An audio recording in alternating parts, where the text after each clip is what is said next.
Nairobi. My name is Beatrice Njeri. Our sign language interpreter is Paul Mathange, and together we'll be taking you through the stories making headlines tonight. To begin our bulletin, a giant opposition is at its tail end of breaking up after its leaders declared Kalonzo Musyoka as the official opposition leader after the ODM party officials were nominated to the cabinet by President William Ruto 4 days ago. The leaders who endorsed Kalonzo Musyoka as their leader accused Raila Odinga of betraying them and have vowed to reject the ODM members nominated to the cabinet in the National Assembly. At the same time, former Agriculture Cabinet Secretary Mwangi Kiunjuri has asked Odinga to declare his stand to either join the government or remain in the opposition. Davis Karani with the details. Former Vice President Kalonzo Musyoka has asked his party parliamentarians to reject the ODM party cabinet nominees in the National Assembly after failing to keep the agreement of putting the Kenya Kwanza administration on check and instead defected to join this administration. Mimi nimetoa direction kama party leader kwa Wiper members of parliament, an important member of Azimio. Hawa majina ya watu wanne ikiletwa kwa bunge kwa kupatiwa idhini, wana Wiper pigeni no. Na mmesikia Mheshimiwa Irene akisema no. Amid the division in the giant Azimio coalition and several appointments made in the Kenya Kwanza government, the deputy president took to his backyard, and the message that he went back home with was hakuna shida. Kuna shida. Kwa sababu hata hii maminister wameteuliwa. Sisi hatuna shida. Kwa sababu sisi katika eneo hili bado poteza chochote. Rebecca Miano amerudishiwa yake. Murang'a tumepata, Kirinyaga tumepata, Kiambu tumepata, Embu tumepata, Meru tumepata, Nakuru tumepata. Kuna shida. Wale Tharaka Nithi tumepata. Sasa hao wengine wakuja tufanye kazi. Kwa sababu mimi kama deputy president, kazi yangu ni kumsaidia rais na kuwa mwaminifu kwake na kumheshimu. Ili ameamua, mimi nafuata kwa sababu mimi ni msaidizi wake na siwezi bishana na yeye. Kwa hivyo yale wote amefanya, sisi tumekubali. Yangu nimetetea na imefanyika. Mimi nimesema niangaliliwe hii, imeangaliwa. Sisi tunaendelea. As the opposition faces division due to the appointments done by President William Ruto channeled towards the ODM party, much political shifts are expected within the country. To whose interest does the opposition party fight? Davis Karani, GBS News, Nairobi.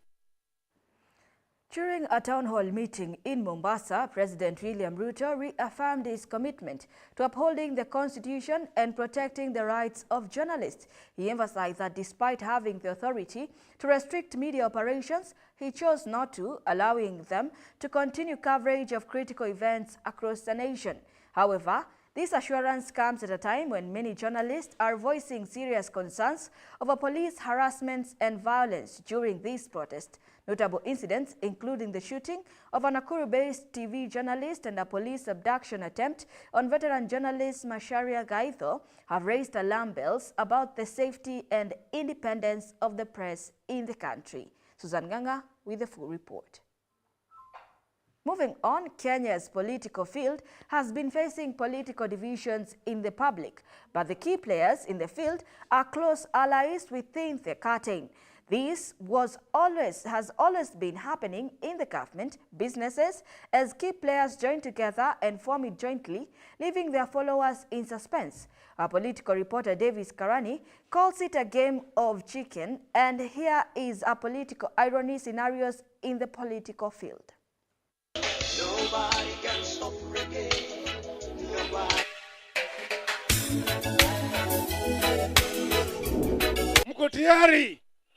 Mko tayari? Na mimi nasema nobody can stop reggae. Reggae itasimama haitasimama? Itasimama haitasimama? Wawache kiburi bwana.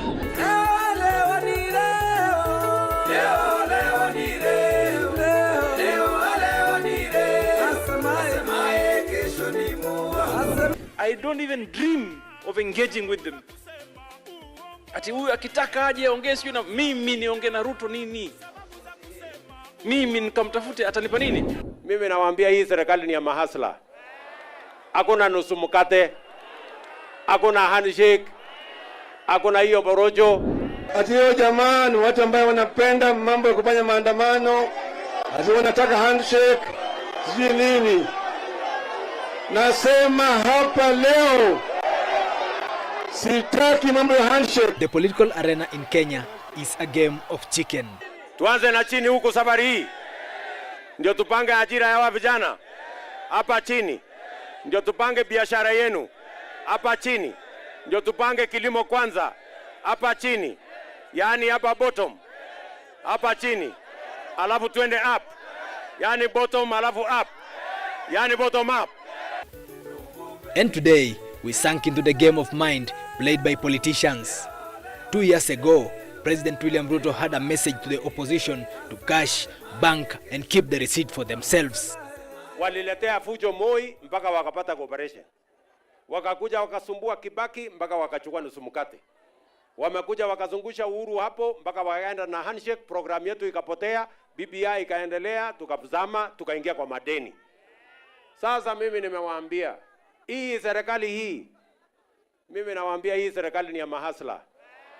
Hakuna nusu mkate, hakuna handshake, hakuna hiyo borojo. Hawa wananchi walimaliza kazi ya viongozi tarehe 9 mwezi wa 8, wakagawa viti yote. But what did Odinga had to say on Ruto's statement? Wameitisha mimi, ati hiyo jamaa ni watu ambao wanapenda mambo ya kufanya maandamano, ati wanataka handshake, sijui nini. Nasema hapa leo, sitaki mambo ya handshake. And to avoid any member of the opposition from penetrating into the government, the DP Rigathi Gachagua took the role of the government security officer. Sasa mimi naenda Colombia kutafuta soko ya kahawa, alafu nipite Cuba. Lakini nimepanga. Hiyo ikulu nimeweka mitego kila kona, kila mahali nimeweka. Na niko na watu wa kunipigia simu. Wakionekana tu karibu naambiwa. Kwa sababu uwezi mtu ameharibu serikali 4 umkubalie akuje ya 5. Si ataharibu. It seems like Gachagua's trap was weak enough and the opposition brigade made their way deeper into the president's system under Gachagua's security watch. I have now forwarded the name of John Mbadi Ngongo to the Ministry of National Treasury and Economic Planning, the Honorable James Opio Wandai, Ministry of Energy and Petroleum, the Honorable Hassan Ali Joho, Ministry of Mining. But 2 years ago, Mimi, I don't even dream of engaging with them. Ati huyu akitaka aje ongee sio na mimi niongee na Ruto nini? Mimi nikamtafute atanipa nini? Wilbaro. and immediately after nomination into the cabinet,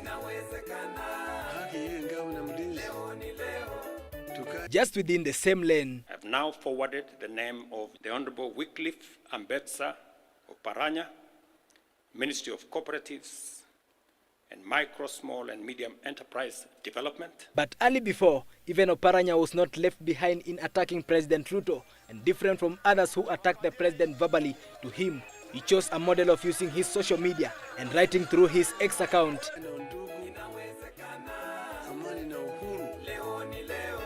And to play safe, this is the statement that gave John Mbadi, a top government critic opposition master in the National Assembly, and his ministerial nominee position. If you want to know that the economy is stabilized, you will have to check the interest rates.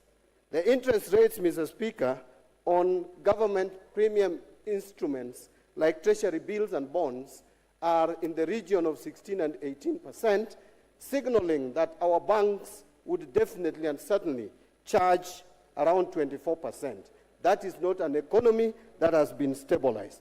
Mr. Speaker, our shilling is on a free fall, we know it. And no matter how many excuses you give us about it, we deserve answers to that. Mr. Speaker, the other issue that we need to look at is inflation down. The answer is no.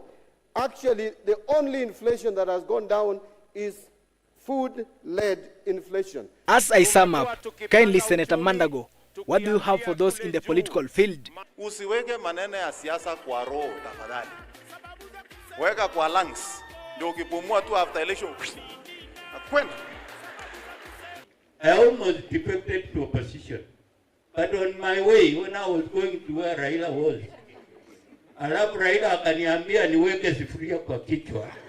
Nikarudi kifudifudi. Ndio nikasema mwanaume mzima kuweka sufuria kwa kichwa. Davis Karani, Political Irony, GBS Live. Moving on, President William Ruto has been touring the coast region since Friday in what many have termed as charming offensive to appease the coast dwellers after allocating 2 cabinet to the region in the name of former Governor Ali Hassan Joho as the Minister for Mining and Blue Economy and Salim Vuria for the Trade and Industries. While on his tour launching projects, the president has been preaching peace, promising goodies after goodies. He has said Kenyans looking to relocate abroad in search of greener pastures will now get passports within a week, President William Ruto has said. Ruto said the government is sourcing for employment opportunities abroad for Kenyans, adding that there are currently 400,000 job opportunities. Speaking on Sunday in Mwatate, Taita Taveta County, the president said the government will pay for air tickets for those traveling and process their traveling documents within a week.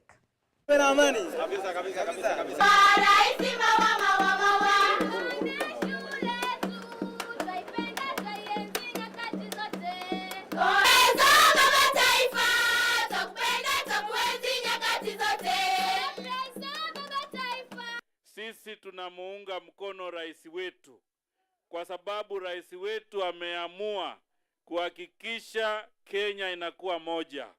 Hakuna misingi ya chama, hakuna misingi ya kabila, hakuna msingi ya mrengo. Hayo mambo yote sasa imekwisha na mambo ya kura. Sasa tunasimama kama Wakenya tuwe kitu kimoja.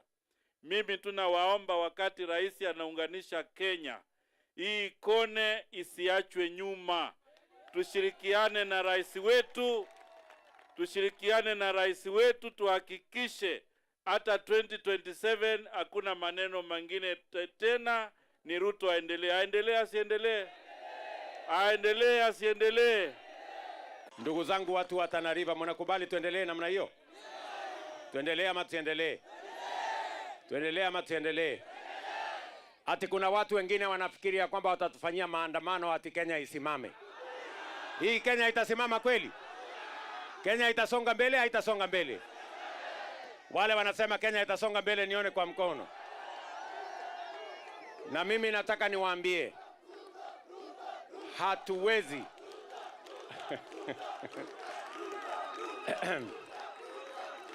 mimi nataka niwaeleze jameni, hatuwezi kuruhusu taifa letu lifanyiwe karata ya pata potea.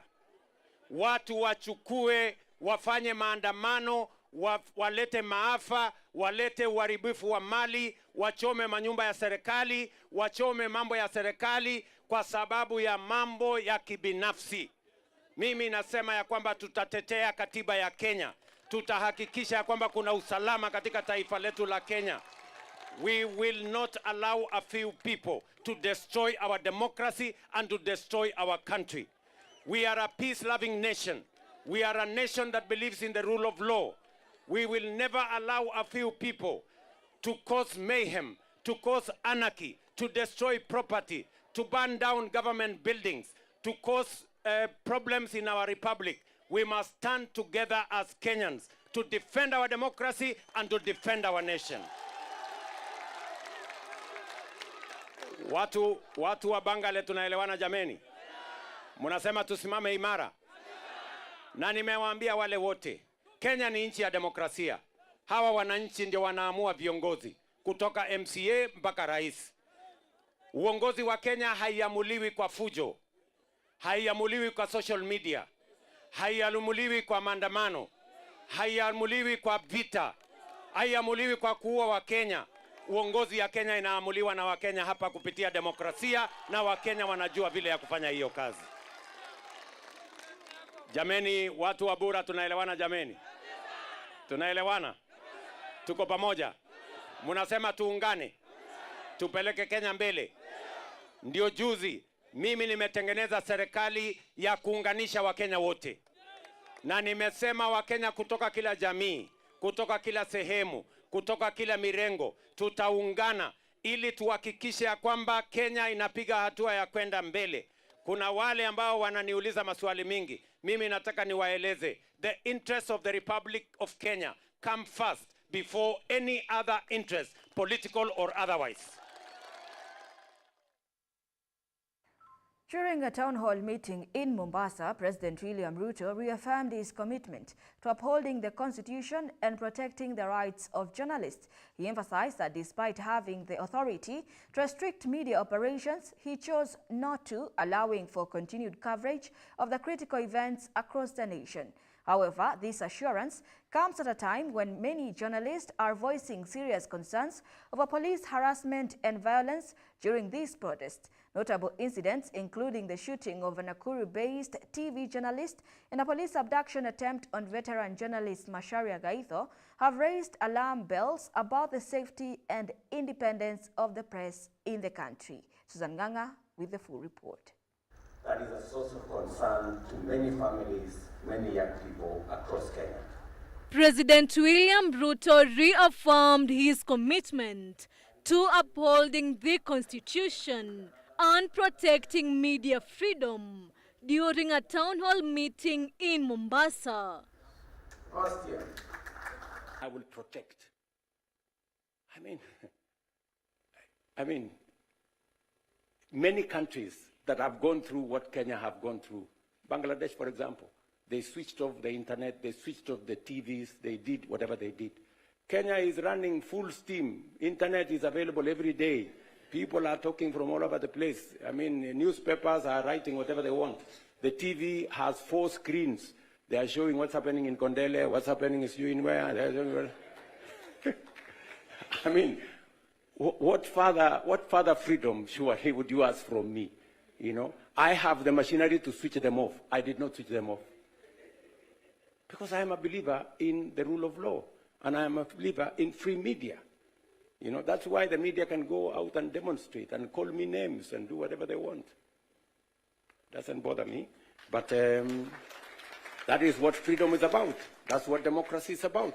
So I am very clear about what Katra has said. Despite Ruto's assurances, Busia Senator Okia Omtata has asked the president to uphold journalists' rights, reminding him that the Bill of Rights enshrines freedom of expression and media freedom. In a statement shared on his X account, he warned that any attempt to shut down the internet will be unconstitutional, reinforcing the need for the government to respect these rights. The context for these statements is the backdrop of the anti-government protest, during which the media has actively reported on incidents of police brutality, including severe injuries sustained by journalists. Notably, a Nakuru-based journalist was shot multiple times by police, were clearly marked as a member of the press, and veteran journalist Macharia Gaitho recently escaped a police abduction. In response, the members of the Fourth Estate conducted peaceful protests in various parts of the country, voicing their grievances regarding harassment from police, which they consider a direct threat to media independence. They are calling for accountability for officers who have used excessive force against them during the protest. Basically, what we are saying is that the government must respect freedom guaranteed under Article 34 of the Constitution. We do not want a situation where media practitioners, media personalities, and journalists are practicing in fear just because of reckless abductions that we've seen in the past, just because of police harassment and because of intimidation from either the state or any other agency. That is why today we are saying you must respect Article 34 of the Constitution. Let media operate freely. Let journalists source for information. We do not want a situation to see where in Parliament you are told so and so will not cover Parliament because he did A, B, C, D. We must be given a free space to operate. We must be given to enjoy our rights as guaranteed under Article 34 of the Constitution. Susan Nganga, GBS News.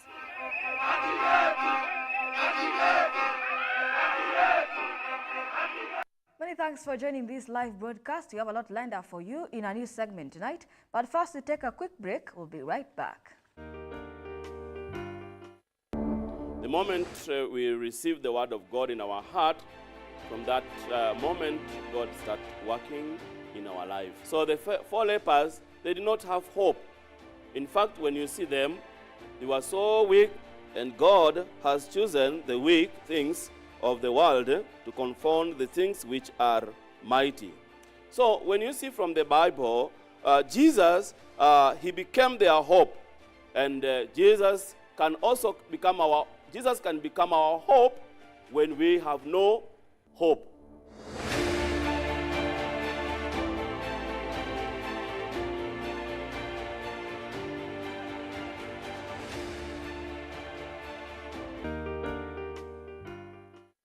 Today we're talking about importance of premarital counseling. Maybe to start with, help us to understand what is premarital counseling and why is it important? Why a man should leave his parents. Kwa nini spiritually? Kwa nini mwanaume ataacha wazazi wake aende kwa mke wake? And then there's no true love in this world. We just say true love. Truth never change. Kitambo I was a boxer, I worked in matatu sector. So you know what I mean, isn't it?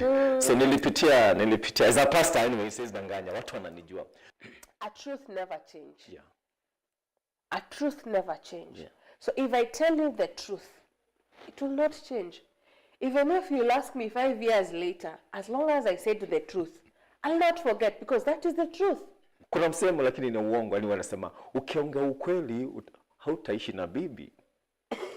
Action speaks louder than words. True. Yeah. So what I say is not important.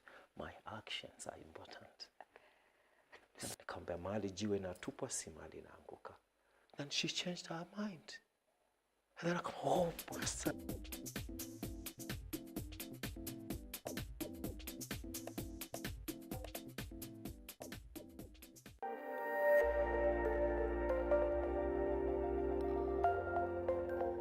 Everywhere, GBS. Welcome back. You're still watching GBS News 9. Today, Kenya celebrated a landmark event, 100 years of technical and vocational education and training institutions at the Kabete National Polytechnic. The event themed Making TVET System Responsive to the Fast-Changing Global Mega Trades, Labor Market and Potential Needs focused on strategies to adapt the education sector to modern demands in employability, decent work and entrepreneurship. Here are the details. Today, Kenya marked a significant milestone, celebrating 100 years of technical and vocational education and training institutions at the Kabete National Polytechnic. The celebration, themed Making TVET System Responsive to the Fast-Changing Global Mega Trades, Labor Market and Potential Needs, aimed to explore strategies to align the education sector with emerging demands in employability, decent work, entrepreneurship, and lifelong learning. The government has taken hold of steps to modernize and enhance TVET sector. Significant investments have been made in this sector. These efforts have borne fruits, and we are witnessing a resurgence of popularity and prestige in technical training. Prime Cabinet Secretary Musalia Mudavadi took center stage at the Kabete National Polytechnic for the opening ceremony of the celebrations. In his address, Mudavadi highlighted the government's commitment to significantly boosting investments in TVET institutions, citing a notable 51.8% increase in enrollment over recent years. The government has invested heavily in TVET infrastructure to stimulate regional growth and equity. It has upgraded and equipped TVET institutions with state-of-the-art equipment and machinery to ensure Kenyans trained in TVET skills are globally competitive. Furthermore, it has mainstreamed TVET for differently abled trainees through our dedicated TVET colleges. Mudavadi detailed the rise in enrollment figures, which surged from 250,733 in the financial year 2020-2021 to 380,638 by the financial year 2023-2024 medium-term expenditure framework period. This increase, he noted, is a direct result of substantial government initiatives aimed at enhancing TVET infrastructure to promote economic growth and equity. From the first seed, TVET has expanded to a network of 2,401 institutions across the country that produce skilled and competent technicians and technologists for all priority sectors of our labor market. We have TVET institutions in 238 constituencies, covering over 80% of all the 290 constituencies. The 100-year celebration of Kenya's TVET institutions marks a pivotal moment in the country's educational landscape. The government's ongoing efforts to enhance TVET infrastructure, support trainees, and adapt training programs to market needs underscores its commitment to developing a skilled workforce capable of meeting contemporary challenges. The value of Ethiopia's currency has fallen by 30% against the US dollar after the government relaxed the currency restrictions, the Commercial Bank of Ethiopia has said today. The government revised its long-standing policy of fixing the exchange rate in a bid to secure a loan of $10.7 billion from the International Monetary Fund and the World Bank. Some Ethiopians have received the news with apprehension, fearing that it will lead to a sharp rise in the cost of living at a time when inflation is already high. Here is more on the same. Ethiopia's central bank has floated the birr currency, a move it hopes will secure the IMF support and enable progress on a long-delayed debt restructuring. According to the Commercial Bank of Ethiopia, the birr's value against the US dollar slumped 30% to 74 birr and 73 cents per dollar. The currency had been trading at 57 birr and 48 cents the dollar on Friday. The Horn of Africa nation, which has been struggling with soaring inflation and chronic foreign currency shortages, became the third economy on the continent in as many years to default on its government debt last December. The nation has been in talks with the IMF to establish a new lending program after the last program, agreed in 2019, was abandoned due to conflict in the northern region of Tigray. Negotiations, however, resumed after a November 2022 peace deal. The central bank said in a statement on the float that banks are henceforth allowed to buy and sell foreign currencies from and to their clients and among themselves at a freely negotiated rates, and that it would only make limited interventions in the foreign exchange markets going forward. Hilary Kabila, GBS News.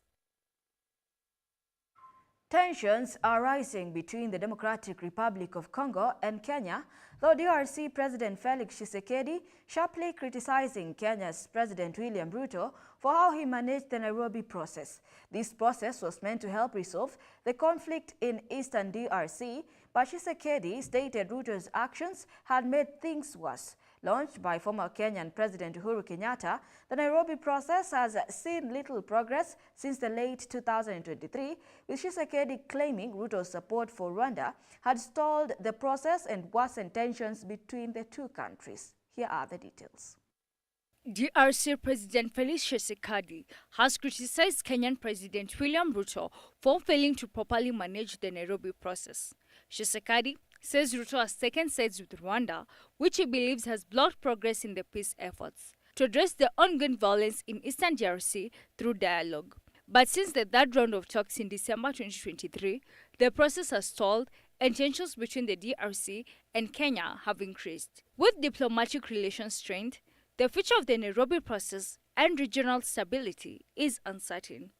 Irene Juguna, GBS News. After deep reflections and extensive consultations, the Gen Z leaders from Laikipia County have called off their weekly countrywide protest, claiming that though the protests were well thought and executed, time has come for them to change their tact.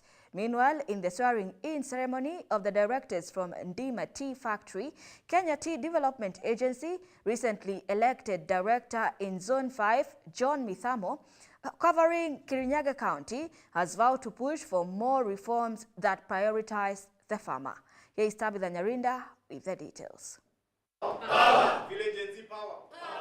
Central Kenya Youth Association Chairman Edward Wachira announced that while the protest had some success, they were infiltrated by politically hired goons, leading to harm to innocent demonstrators. He emphasized that their decision to end the protest was voluntary and not as a result of coercion. He stated that moving forward, Sequoia plans to pursue their goals through civic education, youth forums, and other channels. We are here as the Mount Kenya region Gen Zs. We are here to give some resolutions and the way forward. You all know that this country, we have been in a crisis. We are suspending this protest in the region, and we are begging all the Gen Zs. We have seen the losses that are coming across. This suspension is coming out of our own violation, and we are asking our Gen Zs across the region, we seek an alternative approach in protesting or presenting our own petitions to the government. Wachira also condemned the violence against young people during the demonstrations and urged President William Ruto and the Kenya Kwanza administration to take responsibility for these acts. We are calling the president within the 7 days to give directions on how the families who lost their loved ones on the streets, how they are going to be compensated. Other Gen Z leaders echoed concerns that some politicians were inciting violence against demonstrators and called for an end to profiling youths. Speaking in Nyahururu, they urged Kenyans to allow the government time to implement ongoing changes. I wanted to address the issues of leaders from our region, this Mount Kenya region, who have been going out there and uttering propaganda that young people from our region had been paid to participate in those protests at Nairobi. We are calling upon them to be mindful of the fact that young people came out in their numbers because of the pressing issues we are facing in our daily lives. Meanwhile, John Mithamo, who was re-elected to represent Ndima Factory and has been serving as a board member at the Tea Board of Kenya, urged the TBK to engage directly with farmers before enacting policies. He criticized the recent IEBC elections for disrupting farmers' work without any compensations. Tunataka kuambia TBK ambaye ndio regulator wa chai Kenya. Tunataka kuambia kitu moja. Wakitaka kufanya kitu kwa majani chai, wanakuja wanauliza hawa wenye majani chai. Ni kweli ama si kweli? Si mambo ya kukaa kwa ofisi unaanza kupangia watu mambo ambayo hata hawaelewi. Unawaletea IEBC inakataa kufanya uchaguzi wakati wamekubalia. Wakulima wanapoteza siku 2. Nani atalipa pesa ya wakulima? He also assured that factory funds will not be used for personal legal cases and also called on farmers to maintain high-quality tea production to sustain the factory's performance. Hatutaki kesi ya majani chai. Kama mtu anataka kupeleka factory kotini, akuje akae na wakulima wa hii factory chini, wakubaliane, apewe ruhusa, aende wapi? Elsewhere, Joyce Wanjiro, an exemplary student from Mutithi Ward in Mwea West Sub-County, Kirinyaga County, who excelled in her Kenya Certificate of Secondary Education exams with a B+ grade, had secured a place to study clinical medicine at the Kenya Methodist University. However, she has been unable to raise the necessary funds to cover her tuition fees. Her dream of joining her peers in the academic year 2024-2025 now hangs in the balance.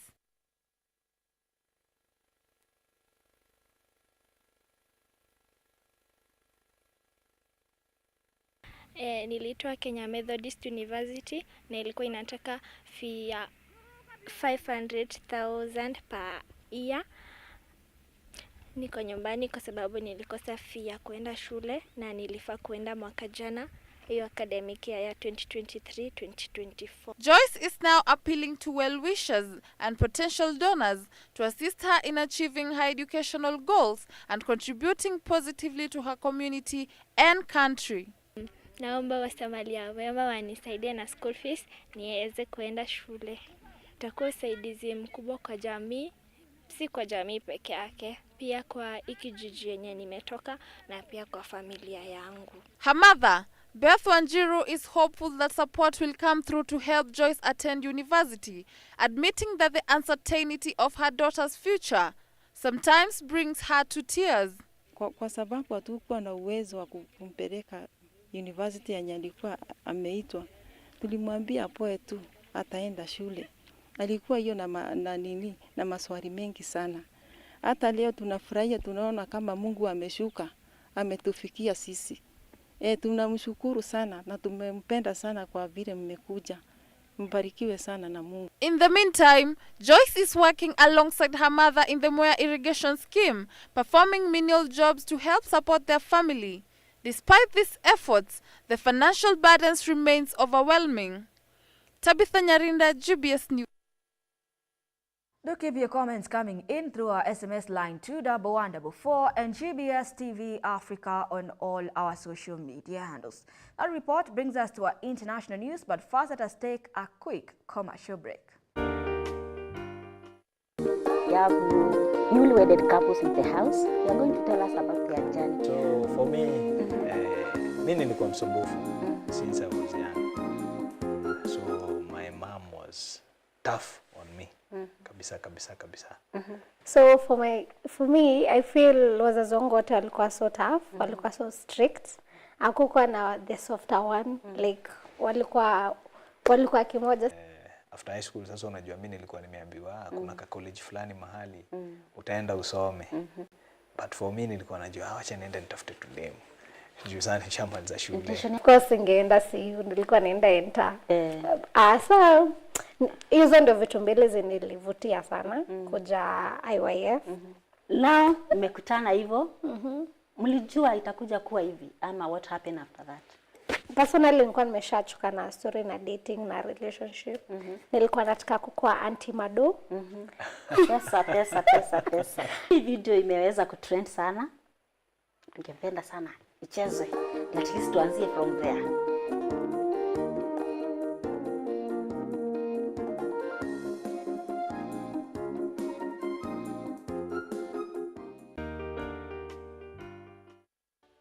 So through the four gospel books, Matthew, Mark, and Luke, John, we can know the heart of Jesus in depth. And the Jesus that we can feel him through the scriptures, and I'm very thankful about that. Jesus Christ came to this earth for our sins. He carried our sins. And he was crucified and he received the punishment for sins. And he was put into the tomb and resurrected in 3 days. This is the gospel that we speak. About how Jesus died for our sins. The purpose of Jesus being crucified. He was crucified to pay for our sins.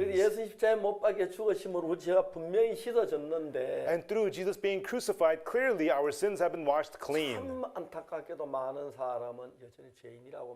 However, unfortunately, many people still say that they are sinners.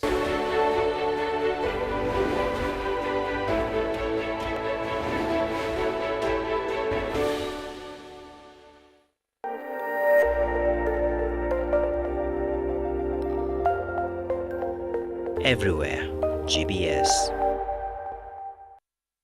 Welcome back to the broadcast, and now to matters international news. The humanitarian crisis in Haiti's education sector has reached an alarming proportion, through UNICEF revealing that the Haitian education system is grappling with a $23 million deficit exacerbated by the rampant gang violence. In response, UNICEF has announced a $2.5 million grant aimed at providing immediate relief to thousands of children.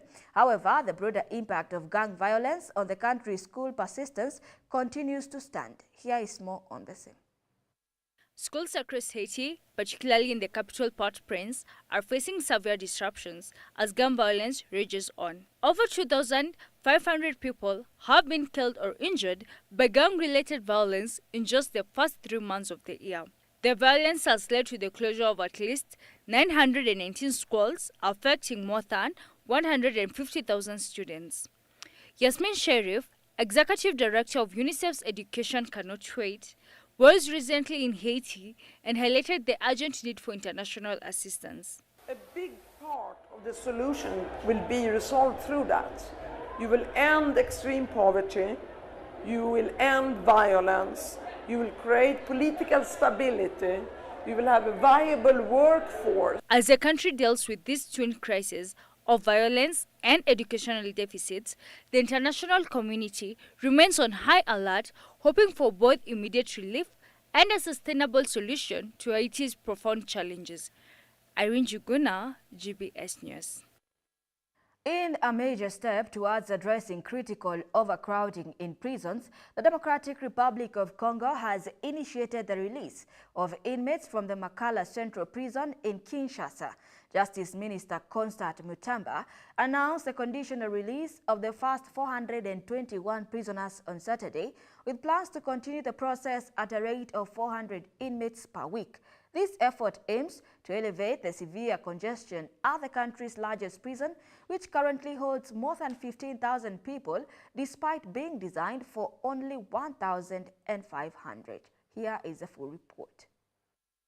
Makala Central Prison, the largest in the country, was originally designed to house 1,500 inmates when it was built in 1955. However, it currently holds more than 15,000 people, including women and children. The prison's conditions are calamitous, with overcrowded cells, inadequate food, and rampant health issues such as waterborne and respiratory diseases. Justice Minister Constant Mutamba announced that the release will continue at a rate of 400 inmates per week. The initiative aims to cut the prison's population by half. The government has also established a commission to review cases and determine eligibility for conditional release. In addition to the planned releases, Mutamba has ordered that sick prisoners and minors be released immediately and has prohibited the admission of new inmates. These measures are part of a broader effort to alleviate the harsh conditions and overcrowding across Congolese prisons. Thomas Musyoki, GBS News.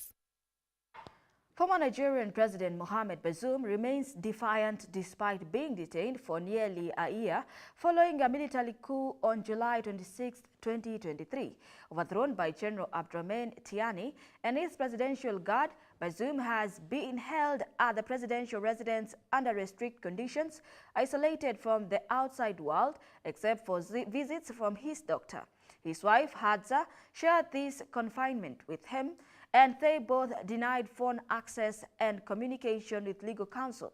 Bazoum's situation has drawn international condemnation, with the Economic Community of West African States recently ruling that his detention is illogical while calling for his reinstatement. However, the military junta has ignored this ruling, asserting a transition period of up to 3 years before returning to civilian rule, further strengthening ties with Russia, marking a shift in Niger's diplomacy. But Bazoum's resistance still continues amidst a tense political situation and the ongoing human rights concerns in the country.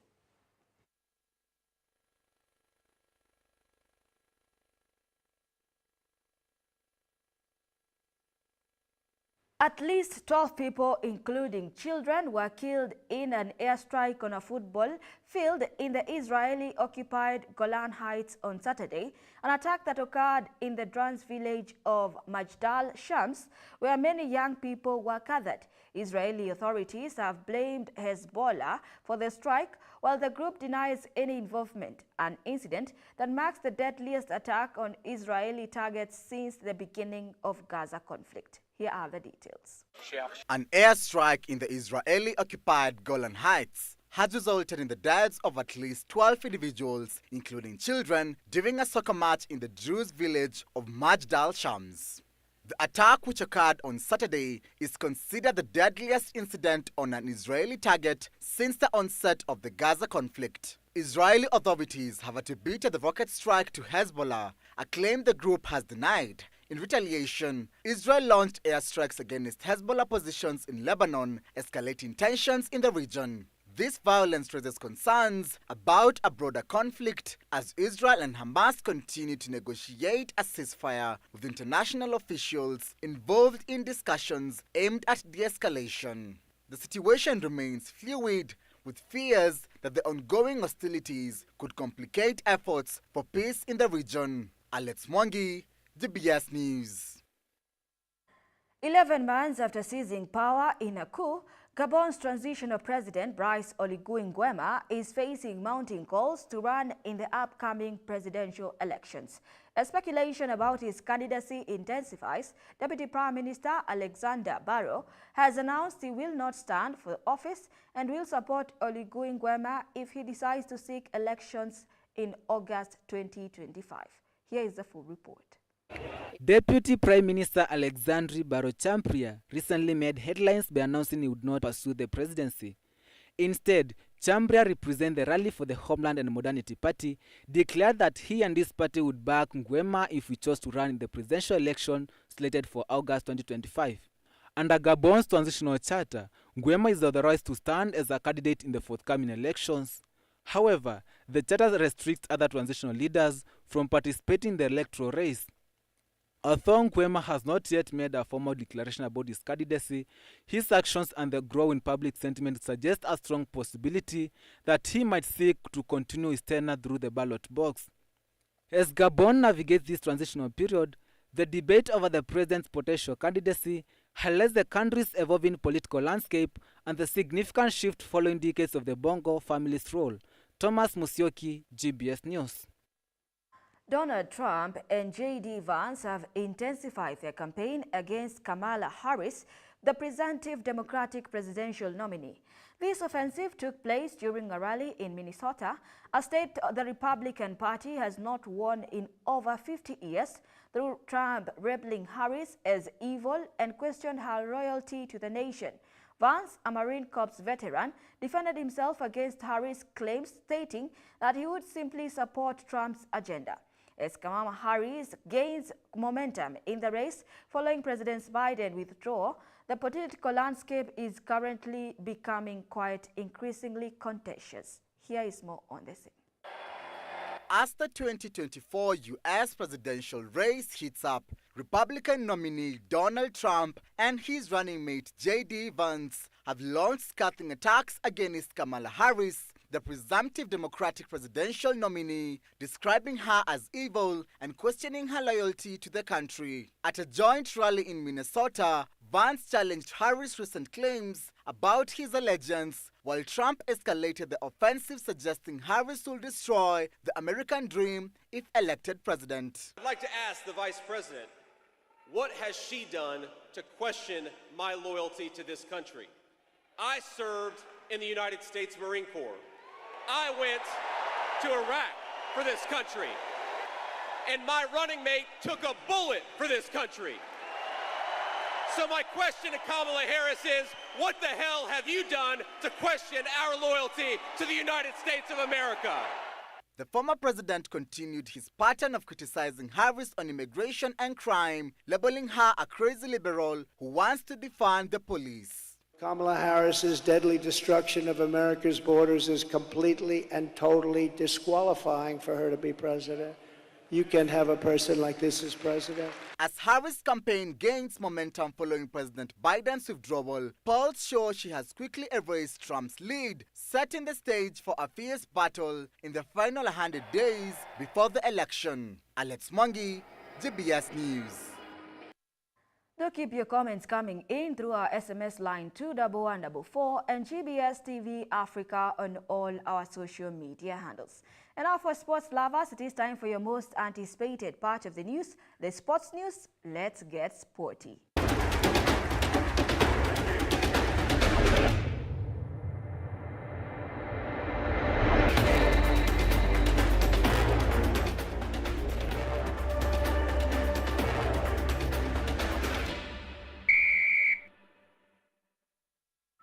Gor Mahia's Austin Odhiambo and Kenya Police Bullets Lydia Koth have been honored as the most valuable players of the 2023-2024 FKF Premier League and FKF Women Premier League respectively. The awards were presented at the FKF Gala held on Friday at Safari Park Hotel. In addition, the individual accolades both teams also secured the Coach of the Year awards. Jonathan McKinstry was named as the FKF Premier League Coach of the Year, while Beldine Odemba, who led her team to an unbeaten season, was celebrated as the FKF WPL Coach of the Year. Benson Omala earned the FKF Premier League Golden Boot with an impressive tally of 19 goals for the 2023-2024 season. His counterpart in the FKF Women Premier League, Vihiga Queens forward Tumaini Waliaula scored 16 goals to claim the top spot in the Women's League. The Golden Glove Award in the FKF Women Premier League was shared between Judith Osimbo and Ulinzi Starlets and Sophie Akinyi of Vihiga Queens, both of whom recorded 10 clean sheets. In the FKF Premier League, Kevin Omondi achieved 21 clean sheets, securing the Golden Glove in the Men's League. Jocelyn Wanjiko and Dickens Mimisa were honored with the FKF Women Premier League and FKF League Referee of the Year awards, respectively. Tusker FC and Vihiga Queens were recognized with the Social Media of the Year awards for the respective leagues, while Shabana and Vihiga Queens were awarded the Fair Play awards. Junior Starlets head coach Mildred Cheche received the President's Award for her exceptional leadership in guiding her team to Kenya's first World Cup appearance in football. Kwenye kiti chako kiwa picha ya kumbukumbu wakiweza. I am delighted to join you for this auspicious gala organized by the Football Kenya Federation to celebrate remarkable achievements and progress in Kenyan football. Our presence and participation in this important event in FKF's calendar is a testament to the resilience, dedication, and passion that Kenyans have for football. And I want to guarantee you that we shall continue to support you, and I'll make sure that the government does support you. We recognize that by investing in sports, we are investing in the future of our nation. When I think about this season, it's the first time we are having a gala since 2021. We wanted to do it every year, we didn't do it. But this year, this is special. I want to just walk through quickly. A lot of times we don't sing our praises at FKF anymore. We decided just to get on with the job na tuifanye ikuwe imefanyika. Kwa sababu the next plan is to have WPL pia kwa TV. Na unajua KBC wako na channel wanayotupatia space. So that was the next plan. And we discussed it many times and it's still in the plan. Once we have WPL on TV, ni kumaanisha pia watapata kitu. Gratitude and pride. And it's honest. We have had an interesting season. And I'm 1,000,000% sure next year, of course, I've told you we'll win, but there are 3, 4, 5 teams and 6 which will be competing fiercely. Firstly, our heartfelt thanks to go to the Federation for orchestrating a league season that was not only successful, but also transformative. We have seen stadiums becoming full with fans, and kindly let us not take that for granted. I am happy the Premier League clubs are now taking football serious. Cabra's RFC turned on style to win the Christie Sevens leg of the National Sevens circuit after downing host Kenya Harlequins 17-12 in the final on Sunday. Speaking after the final, Cabra's Sevens coach Felix Kayanje lauded his side's determination to get back to winning ways. Here is more on the same. The Kenya Cup champions started brightly, touching down first with 2 tries, with a successful conversion for a 12-0 lead. However, Kenya Harlequins hit back instantly with 2 quick tries, with 1 conversion taking the scores to 12-12 up at halftime. The second half was a nervous exchange between the sides as Kenya Harlequins to get back into the game. A series of errors cost Kenya Harlequins as Cabras won a couple of turnovers to maintain their lead. They extended their lead to 17-12 after a successful try. Kenya Harlequins hit back almost immediately, but there was no time left to inspire a probable comeback as the game ended 17-12 in favor of Cabras. KU Blackbird won the Challenge Trophy with a score of 21-12 against Daystar Falcons. Stallions were crowned Division 2 champions after defeating Embu RFC. Impala Ladies were crowned the main campus women champion after edging Momba RFC 22-10. Ramadan Masete of Homeboys was awarded the top scorer of the tournament with 8 tries, while Eric Cantona of Cabras was awarded the most valuable player. The National Sevens circuit now heads to Kakamega for the Ingo Sevens slated for August 2nd to 3rd. Reporting for GBS TV, I am John Kinyanjui. A special joint program event, FIFA Women's Football Campaign and Football for Schools, took place at Maralal Comprehensive School in Maralal, Samburu on Sunday. The event saw the participation of 400 students from 20 schools. Activities included the distribution of footballs, life skills training, and engaging small-sided matches, providing both fun and competition for the participants. In addition to the student activities, 20 teachers and 10 community coaches benefited from a special CAF-D course leading up to the event. These 20 teachers, all from participating schools, were trained to ensure they can impart the correct football knowledge to students from their formative years. By educating teachers and coaches, the program aims to develop better players and ensure a sustainable production of top talents across the country. The Football for Schools program under the Football Kenya Federation prioritizes the growth of football knowledge among teachers. This initiative provides essential training to coach educators, fostering better player development. It also gives provision for the distribution of football's equipment to be used for training programs in schools. Teachers also have access to the Football for Schools application that they are able to use to impart life skills through their tailor-made training sessions. This ensures that the students not only gain in football knowledge, but also become all-rounded human beings. But it is now coming up from the schools, and the impact is very deep because you can see even the way the girls were interested in playing, the way they are playing, they are passionate about it, the way they embrace the occasion, and even the teachers. And on talking to them, they are ready to keep this program going within Samburu with the assistance of the Samburu First Lady, who was accepted to be a mentor to these teams. And the impact is big because now we have been here, we have been to Lodwar, and the women football culturally in these areas could not be thought of. But now this program is opening this space.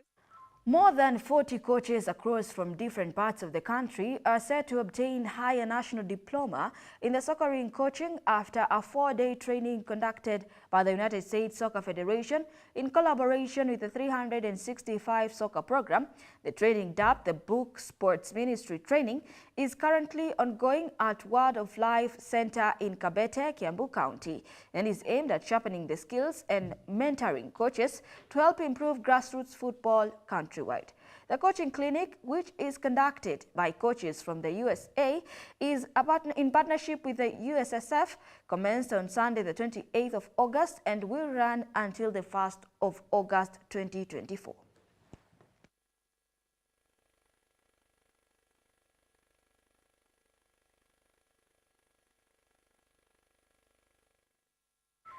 And that sports news brings us to the end of our news segment tonight. Here at GBS News at 9, we make your news our business. My name is Beatrice Njeri. Our sign language interpreter is Paul Mathenge. Good night.